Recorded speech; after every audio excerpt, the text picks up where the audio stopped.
Hello homeopathy lovers and learners, నేను doctor Himabindu, consultant homeopath.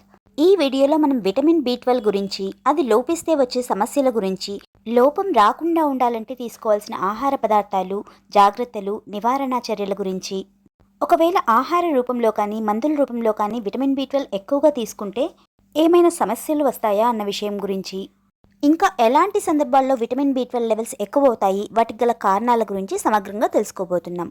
Vitamins ముఖ్యంగా 2 రకాలు ఉంటాయని చిన్నప్పుడు మనం టెక్స్ట్ బుక్స్లో చదువుకున్నాం. ఒకటి వాటర్ సాల్యుబుల్, రెండవది ఫ్యాట్ సాల్యుబుల్.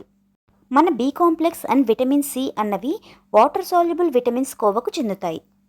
అలాగే విటమిన్ ఏ, డి, ఈ, కే అన్నవి ఫ్యాట్ సాల్యుబుల్ విటమిన్స్ కోవకు చెందుతాయి. బి కాంప్లెక్స్లో అతి ముఖ్యమైన విటమిన్ బి12. ఇది ఒక వాటర్ సాల్యుబుల్ విటమిన్, అంటే దీనికి వాటర్లో కరిగే లక్షణం ఉంటుంది. ఎక్కువైనది యూరిన్ ద్వారా బయటికి పంపించి వేయబడుతుంది. ఆహారం ద్వారా తీసుకున్న విటమిన్ బి12 రిలీజ్ అవ్వాలంటే మన పొట్టలో గ్యాస్ట్రిక్ యాసిడ్స్, ఎంజైమ్ సెక్రిషన్ చక్కగా ఉండాలి. అలా రిలీజ్ అయిన విటమిన్ బి12 మన గ్యాస్ట్రిక్ పెరైటల్ సెల్స్ ప్రొడ్యూస్ చేసే ఇంట్రెన్సిక్ ఫ్యాక్టర్ అనే ప్రోటీన్తో బైండ్ అయ్యి మన చిన్న ప్రేగు ఆఖరి భాగం నుంచి మన రక్తంలోకి కలుస్తుంది. మనకు రోజుకు సుమారుగా కేవలం 3 మైక్రోగ్రాముల విటమిన్ బి12 అవసరమవుతుంది. మన లివర్ దాదాపుగా 3 నుంచి 5 సంవత్సరాలకు సరిపడా విటమిన్ బి12 స్టోర్ చేస్తుంది. అంటే మన విటమిన్ బి12 ఇంటేక్ పూర్తిగా స్టాప్ చేసిన తర్వాత కూడా 4-5 సంవత్సరాల వరకు ఈ విటమిన్ బి12 లోపం పెద్దగా కనిపించదు. ఇలా విటమిన్ బి12 లోపం రావడానికి కానీ, దాని తాలూకు లక్షణాలు బయటపడడానికి కానీ కొన్ని సంవత్సరాల టైం పడుతుంది. అయినా కూడా మన దేశంలో 47% మంది విటమిన్ బి12 లోపంతో బాధపడుతున్నారంటే పోషకాహార లోపం ఏ స్థాయిలో ఉందో, ఏ స్థాయిలో మనం ఆహారాన్ని నిర్లక్ష్యం చేస్తున్నామో అర్థం చేసుకోవచ్చు. సరే, ఇక విటమిన్ బి12 లోపానికి గల కారణాల విషయానికి వస్తే, మొదటి కారణం డైటరీ డెఫిషియన్సీ. సాధారణంగా స్ట్రిక్ట్ వీగన్స్లో, అంటే పాలు పెరుగు కూడా తీసుకొని స్ట్రిక్ట్ శాకాహారులలో విటమిన్ బి12 లోపం మార్క్డ్గా కనిపిస్తుంది. వీళ్ళిక జీవితాంతం సప్లిమెంట్స్ మీద ఆధారపడాల్సి వస్తుంది. పాలు పెరుగు అన్నవి విటమిన్ బి12కి మంచి సోర్స్ అండి. మనం తీసుకునే రోజువారీ ఆహారంలో 1 కప్పు పాలు, 2 కప్పుల పెరుగు చేర్చుకోవడం వల్ల ఆ రోజుకు మన శరీరానికి కావలసిన విటమిన్ బి12 అక్కడే లభిస్తుంది. ఇది విటమిన్ బి12 లోపం అధిగమించడానికి ప్రతి ఒక్కరూ వారి రోజువారీ ఆహారంలో చేసుకోవాల్సిన ముఖ్యమైన మార్పు. పైగా పెరుగు, మజ్జిగ తీసుకోవడం వల్ల మన ప్రేగుల్లో మంచి బ్యాక్టీరియా పెరిగి మన గట్ హెల్త్ బాగా ఇంప్రూవ్ అవుతుంది. ఇక గుడ్లు, చేపలు, చికెన్, రెడ్ మీట్ వంటి మాంసాహారంలో విటమిన్ బి12 పుష్కలంగా లభిస్తుంది. కానీ obesity, age factors, heart problems, cholesterol, stroke, high uric acid levels వంటి రిస్క్ ఫ్యాక్టర్స్ని దృష్టిలో పెట్టుకొని జాగ్రత్తగా క్యాలరీస్ని కౌంట్ చేసుకుంటూ ఆయిల్ ఎక్కువగా వాడకుండా ఉడికించి లిమిటెడ్గా తీసుకోవడం మంచిది. కొందరికి పాలు, పెరుగు, మాంసాహారం తీసుకున్నా కూడా విటమిన్ బి12 లోపిస్తుంది. ఆహారం ద్వారా తీసుకున్న విటమిన్ బి12 రిలీజ్ అవ్వాలంటే మన పొట్టలో గ్యాస్ట్రిక్ యాసిడ్స్, ఎంజైమ్స్ బాగా ఉత్పత్తి అవ్వాలి. ఎల్డర్లీ పీపుల్లో ఈ గ్యాస్ట్రిక్ యాసిడ్ సెక్రిషన్స్ తగ్గుతాయి. సో వాళ్ళలో విటమిన్ బి12 లోపం తరచుగా చూస్తుంటాం. ఇంకా కొన్ని రకాల గ్యాస్ట్రిక్ సర్జరీస్ చేయించుకున్న వారిలోనూ, దీర్ఘకాలికంగా అసిడిటీ కోసం యాంటాసిడ్స్ వాడేవారిలోనూ, డయాబెటీస్ కోసం మందులు వాడేవారిలోనూ, క్రాన్స్ డిసీజ్తో సఫర్ అయ్యే వారిలో కూడా ఈ విటమిన్ బి12 లోపం చూస్తుంటాం. పెర్నీషియస్ అనీమియా అనే ఒక ఆటో ఇమ్యూన్ డిసీజ్లో విటమిన్ బి12 అబ్జార్బ్ చేసుకోవడానికి కావాల్సిన ఇంట్రెన్సిక్ ఫ్యాక్టర్ ఉత్పత్తి అవ్వదు. సో వీరిలో విటమిన్ బి12 డెఫిషియన్సీ ఉంటుంది. ఇంకోటి ఏంటంటే ఆల్కహాల్ తీసుకునే వారిలోనూ, ప్యాన్క్రియాస్కి సంబంధించిన సమస్యలతో బాధపడే వారిలో కూడా ఈ విటమిన్ బి12 లోపం తరచుగా చూస్తుంటాం. చిన్న పేగుల కదలికకు సంబంధించిన సమస్యల్లోనూ, ఇంకా చిన్న పేగుల్లో బ్యాక్టీరియల్ ఓవర్ గ్రోత్ కారణంగానూ విటమిన్ బి12 అబ్జార్ప్షన్లో ప్రాబ్లం ఏర్పడుతుంది. ఇకపోతే విటమిన్ బి12 లోపం వల్ల ఏర్పడే ప్రధానమైన సమస్యలేంటో చూద్దాం. విటమిన్ బి12 అనేది డిఎన్ఏ సింథసిస్కి చాలా అవసరం.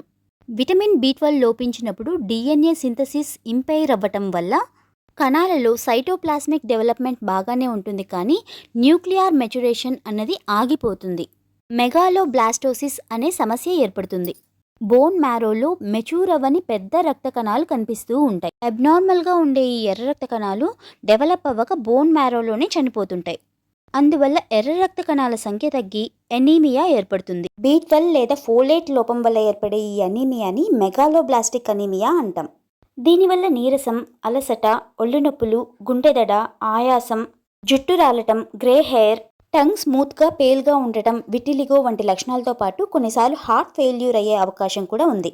ఇక న్యూరలాజికల్ డిసీజెస్ విషయానికి వస్తే విటమిన్ బి12 లోపం వల్ల నరాల చుట్టూ ఉండే మైలిన్ షీత్ దెబ్బతింటుంది.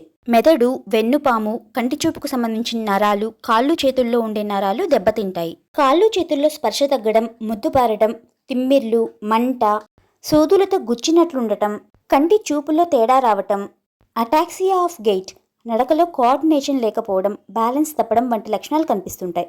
అంతేకాదు మతిమరుపు, యాంగ్జైటీ, డిప్రెషన్, కాగ్నిటివ్ ఫంక్షన్స్ దెబ్బతినటం, పర్సనాలిటీ చేంజెస్, హాల్యూసినేషన్స్, ఇంపార్టెన్సీ, పిల్లల్లో కాన్సన్ట్రేషన్ లేకపోవడం, థింకింగ్, లెర్నింగ్ వంటి విషయాల్లో సమస్యలు ఏర్పడడం వంటి లక్షణాలు గమనిస్తూ ఉంటాం. పైన చెప్పిన లక్షణాలు ఏవైనా సరే కనిపించినప్పుడు ఆలస్యం చేయకుండా బి12 లోపం ఉందా లేదా అన్నది పరీక్ష చేయించుకోవాలి. విటమిన్ బి12 లెవెల్స్ 200 pg/ml కంటే తక్కువగా ఉన్నట్లయితే విటమిన్ బి12 డెఫిషియన్సీ ఉన్నట్లు పరిగణిస్తాం.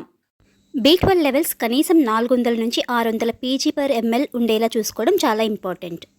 పోషకాహార లోపం వల్ల విటమిన్ బి12 లెవెల్స్ తక్కువగా ఉన్నట్లయితే సరైన పోషకాలను అందించడం ద్వారా, డెఫిషియన్సీ చాలా సివియర్గా ఉంటే సప్లిమెంట్స్ ద్వారా, ఒకవేళ బి12 రిచ్ ఫుడ్ బాగా తీసుకుంటున్నా అబ్జార్ప్షన్ సరిగ్గా లేకపోతే, పొట్టప్రేగుల ఆరోగ్యాన్ని మెరుగుపరుచుకోవడానికి కావలసిన పీచు పదార్థాలు అధికంగా లభించే తాజా పళ్ళు, కూరగాయలను తీసుకోవడం, ప్రేగుల్లో చెడు బ్యాక్టీరియాను పెంచే పదార్థాలను అవాయిడ్ చేయడం, హోల్ గ్రెయిన్స్ని ఇంక్లూడ్ చేసుకోవడం, మజ్జిగ, పులియబెట్టిన ఆహార పదార్థాలను చేర్చుకోవడం, ఎర్లీగా డిన్నర్ ఫినిష్ చేయడం, శరీరానికి అతి ముఖ్యమైన నిద్ర, వ్యాయామాలను చేయడం ద్వారా ఆహారం ద్వారా తీసుకున్న విటమిన్ బి12 అబ్జార్ప్షన్ సహజంగా పెంచుకోవచ్చు. ముందు చెప్పిన పెథలాజికల్ కండిషన్స్ కారణంగా విటమిన్ బి12 అబ్జార్బ్ అవ్వకపోతూ ఉంటే కారణాలను బట్టి సరైన హోమియోపతిక్ మెడిసిన్ ఎంపిక చేసి ఇవ్వడం జరుగుతుంది. ఇవి విటమిన్ బి12 అబ్జార్ప్షన్లో ఇంపార్టెంట్ రోల్ ప్లే చేస్తాయి. విటమిన్ బి12 వాటర్ సాల్యుబుల్ విటమిన్ కాబట్టి ఎక్కువైనది యూరిన్ ద్వారా పంపించివేయబడుతుంది. సో విటమిన్ బి12 టాక్సిసిటీ అన్నది రేర్ కండిషన్ అనే చెప్పొచ్చు. కానీ లివర్, ప్యాంక్రియాస్, కిడ్నీస్కి సంబంధించిన కొన్ని రకాల డిసీజెస్లో, ఇంకా కొన్ని రకాల క్యాన్సర్స్లో విటమిన్ బి12 లెవెల్స్ ఎక్కువ చూపిస్తూ ఉంటాయి. ముఖ్యంగా ఇలాంటి సమస్యలతో బాధపడే వాళ్ళు అవసరం ఉన్నా లేకున్నా విటమిన్ బి12 టాబ్లెట్స్, ఇంజెక్షన్స్ సంవత్సరాల తరబడి వాడుతుంటే విటమిన్ బి12 టాక్సిసిటీ ఏర్పడటం, వారి సమస్యలు ఇంకా తీవ్రతరం అవ్వటం జరుగుతుంది. సో ఫ్రెండ్స్, లివర్, కిడ్నీ, ప్యాంక్రియాస్కి సంబంధించిన సమస్యలతో బాధపడే వాళ్ళు మరింత జాగ్రత్తగా ఉండాలి. సంవత్సరానికి ఒకసారి విటమిన్ బి12 పరీక్ష చేయించుకొని డాక్టర్ గారి సలహా మేరకు అవసరమైతేనే విటమిన్ బి12 సప్లిమెంట్స్ తీసుకోవడం మంచి పద్ధతి. ఇదండి విటమిన్ బి12 గురించిన సమగ్రమైన సమాచారం. వీడియో నచ్చితే లైక్ చేయడం, షేర్ చేయడం, సబ్స్క్రైబ్ చేయడం మర్చిపోకండి. సర్వే జన సుఖినో భవంతు.